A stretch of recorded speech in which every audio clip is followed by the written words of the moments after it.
نحمده ونصلي على رسوله الكريم بسم اللہ الرحمن الرحیم۔ رسول اللہ صلی اللہ علیہ وسلم نے ارشاد فرمایا، ایک دینار وہ ہے جو تم اللہ کی راہ میں خرچ کرتے ہو، اور ایک دینار وہ ہے جو تم غلام آزاد کرانے میں خرچ کرتے ہو، اور ایک دینار وہ ہے جو تم کسی مسکین پر صدقہ کرتے ہو، اور ایک دینار وہ ہے جو تم اپنے اہل و عیال پر خرچ کرتے ہو۔ ان میں سے سب سے زیادہ اجر و ثواب اس دینار پر ملے گا جو تم اپنے اہل و عیال پر خرچ کرتے ہو۔ تو میرے بھائیوں، سارے خرچ کیے ہوئے دیناروں میں سب سے زیادہ اجر و ثواب اپنے اہل و عیال پر خرچ کرنے والے دینار پر ملتا ہے۔ تو ہمیں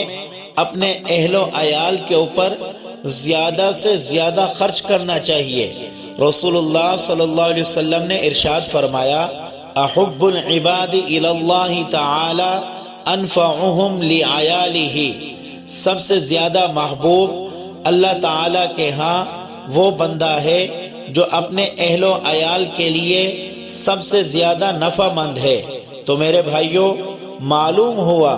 جو پیسے انسان اپنے گھر والوں پر خرچ کرتا ہے وہ اللہ کے راستے میں خرچ کرنے، غلام آزاد کروانے یا مسکین پر خرچ کرنے سے بہتر اور افضل ہیں۔ تو ہمیں زیادہ سے زیادہ اپنے اہل و عیال پر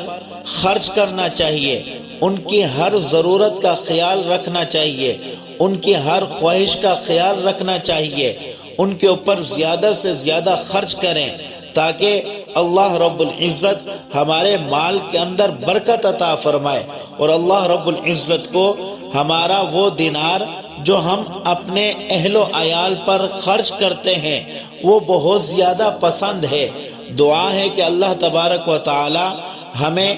اپنے اہل و عیال کے اوپر زیادہ سے زیادہ خرچ کرنے کی توفیق عطا فرمائے، آمین۔